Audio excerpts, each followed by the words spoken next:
በዛሬ ዕለት እንግዲህ እጅግ በጣም በሚያስገርም ሁኔታ አብርሃምና ሩታ ተገናኝቶ ነበሩ። አብርሃም እንግዲህ ወደ ሩታ ቤት አቅንቶ ነበረ። በተለይ ልጁን ለማየት እንግዲህ ሲጠይቃት ነበረ።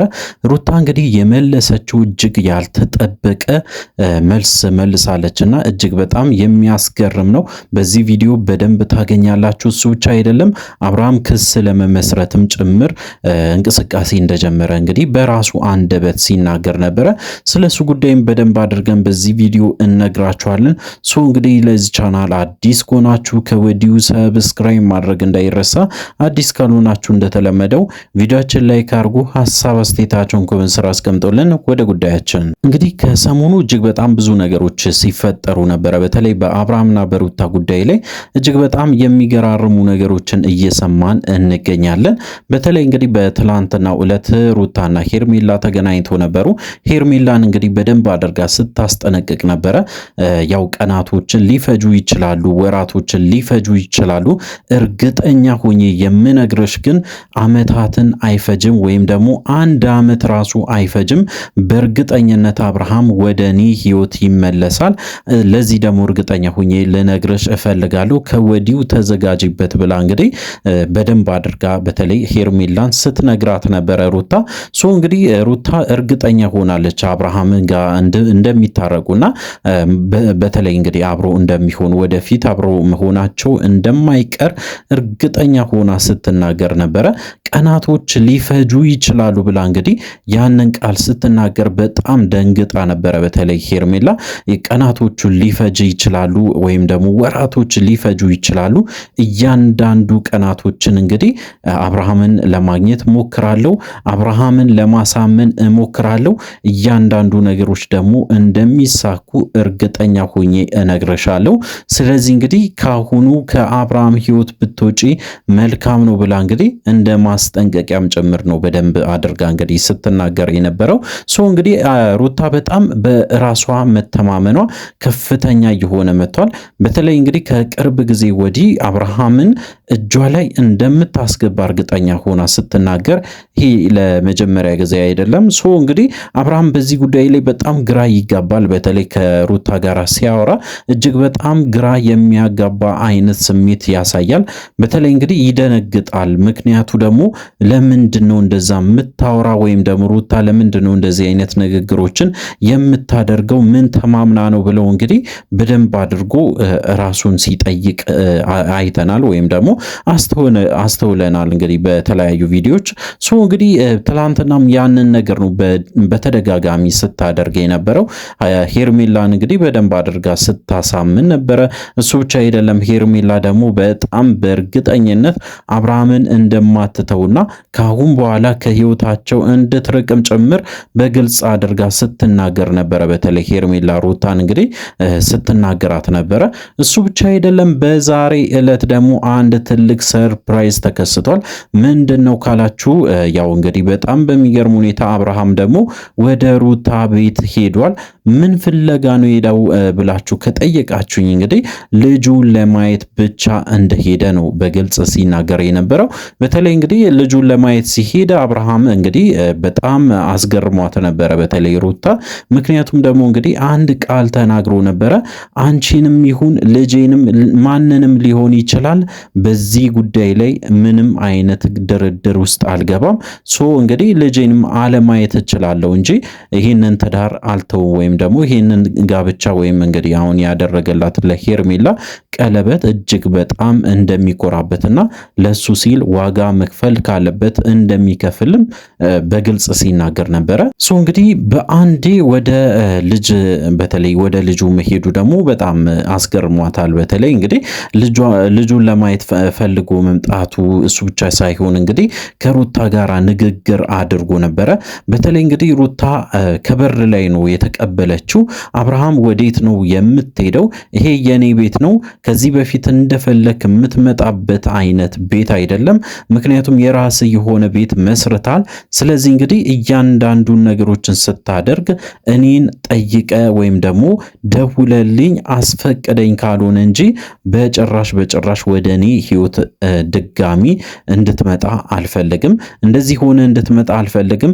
ነገር ግን ከሄርሜላ ጋር ያለ ግንኙነት ካቋረጥክ ግን መምጣት መብት ነው ብላ እንግዲህ በግልጽ ስትናገር ነበረ። በተለይ እንግዲህ ልጁንም ለማየት ምን ብዬ ላሳየ ወይም ደግሞ ምንድነ ማነ ብዬ ለልጄ ላሳየ ብላ እንግዲህ በግልጽ ስትጠይቀው ነበረ። በተለይ እንግዲህ ከአብርሃም አፍ እንዲወጣ የምትፈልገው ነገሮች ነበሩ። እሱም እንግዲህ ሁላችንም የምንገምተው ሁላችንም የምናውቀው በተለይ የሩታ ባል እንዳልሆነ አሁን ላይ የሄርሜላ ባል እንደሆነና የእንጀራ አባት አይነት ነገርን እያራመደ እንደሆነ አይነት ነገር አድርጋ ስትናገር ነበረ። በተለይ እንግዲህ ይሄ ነገር ቀላል አይደለም። በተለይ ልጆች ላይ እንደዚህ አይነት ነገሮችን መከልከልም ከባድ ነው። በተለይ አብርሃምን መከልከል እጅግ በጣም ከባድ ነው። አብርሃምም እንግዲህ ያው የሆነ ሰዓት ላይ ልጁ የማየት ፍቃድም ይጠይቃል ብዬ ነው የማስበው። ምክንያቱም እንግዲህ በየቀኑ ክርክር ውስጥ መግባቱ የማይቀር ጉዳይ ነው። ከዚህ በፊት እንግዲህ እንደነገርኳችሁ በጣም ብዙ ነገሮች ሊከሰቱ ይችላሉ። በተለይ እንግዲህ ከሄርሜላ ጋር ያለው ግንኙነት ወደ ትልቅ ነገር ሊወስዱ ይችላል፣ ሊጋቡም ይችላሉ። ነገር ግን እሱ አይደለም ቁም ነገሩ። ምክንያቱም በየቀኑ እንግዲህ ከሩታ ጋር መገናኘቱ አይቀርም። ምክንያቱም እንግዲህ ያው እንደምታውቁት ልጁን ለማየት ወደ ቤቱ ይሄዳል።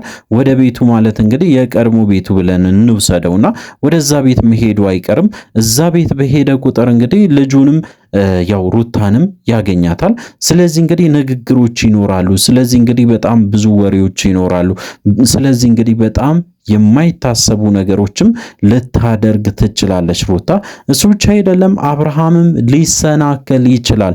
ምክንያቱ ደግሞ እንግዲህ ያው ታውቃላችሁ። በተለይ እንግዲህ በቀላሉ አብርሃም ሊሰናከል የሚችልበት መንገዶችን እሷ በደንብ አድርጋ ታውቃለች። እንግዲህ ያንን ነገር በድጋሚ ሊያረገው ስለሚችል አሁንም ቢሆን ከሄርሜላ ጋር ያለው ግንኙነት ፍጹም ጤነኛ የሚሆን አይመስለንም ማለት ነው። እንግዲህ ብዙ ሰውም ሲገምት የነበረው ይሄንን ጉዳይ ነው። እሱ ብቻ አይደለም አብርሃም ራሱ ደግሞ አዲስ ነገር ይዞ መጥቷል። በተለይ እንግዲህ በዚህ ጉዳይ ላይ በልጁ ጉዳይ ላይ አዲስ ሐሳብ ይዞ መጥቷል። ልጁን ማየት እንደሚፈልግና ማንም ሰው እንዲከለክለው ስለማይፈልግ ወደ ክስ ሊሄድ ይችላል ብሎ አንዳንድ ነገሮችን ሲናገር ነበረ። ከሩታ ጋር እንግዲህ ሲከራከሩ ነበረ።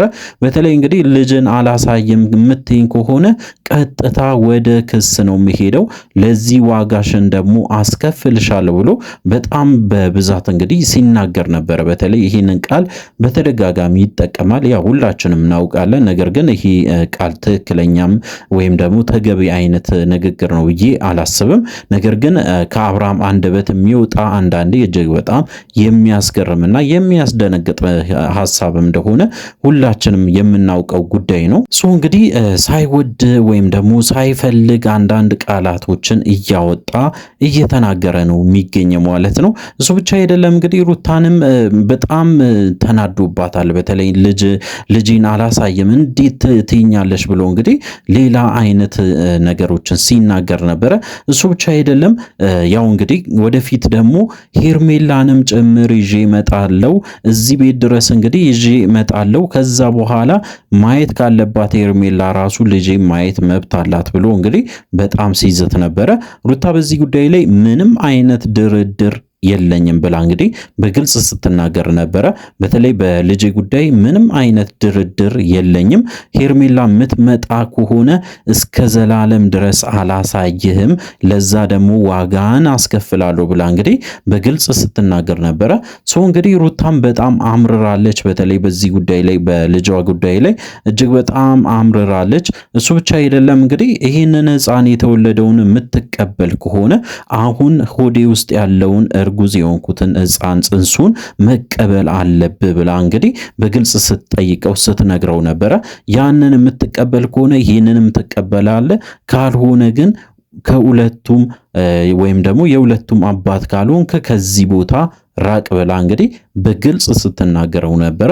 በዛን ሰዓት እንግዲህ አብርሃም በጣም ደንግጦ ነበረ። ምክንያቱም ይህንን ቃል ከሷ አልጠበቀም ነበረ። ሁለቱንም ልጆቼን ካልተቀበልክ እንጂ አንዱን ተቀበለ አንዱን መቀበል ወይም ደግሞ አንዱን እንግዲህ ሳትቀበል ቀርተ አንዱን ብቻ እቀበላለሁ የምትለው ከሆነ በጭራሽ ሁለቱንም ልጅን እስከ መጨረሻው ድረስ እንዳታይ ነው ማረግ። ለዛ ደግሞ ዋጋን ትከፍላለህ። ስለሆነ ካሁኑ አስብበት። እሱ ብቻ አይደለም እንግዲህ ሄርሜላ ጋር ያለን ግንኙነት አሁንም ቢሆን አቋርጥ፣ ካላቋረጥክ ደግሞ ወደፊት የምታየው ነገር መከራ ብቻ ነው ብላ እንግዲህ በግልጽ ስትነግረው ነበረ። እንግዲህ በዚህ በራስ መተማመን ነው በተለይ በትላንትናው ዕለት ሄርሜላን አግኝታ እንደዛ ስትናገር የነበረው ያለ ምክንያት እንዳልሆነ በዚህ መረዳት እንችላለን። እንግዲህ ሄርሜላን በግልጽ ስትነግራት እንግዲህ ቀናቶችን ሊፈጁ ይችላሉ፣ ወራቶችን ሊፈጁ ይችላሉ፣ ነገር ግን አብርሃም የኔ ብቻ ነው ብላ እንግዲህ በግልጽ ስትናገር ነበረ። ለዚህም እንግዲህ በተለይ ሄርሜላ ዝግጁ እንደምትሆንና ካሁን በኋላ በተለይ ለሚፈጠረው ነገር ኃላፊነት የምትወስደው ሄርሜላ ራሷ እንደሆነች በግልጽ ስትናገር ነበረ። እንግዲህ ሩታ በዛሬ ዕለት ይህንን ነገር አድርጋለች ማለት ነው።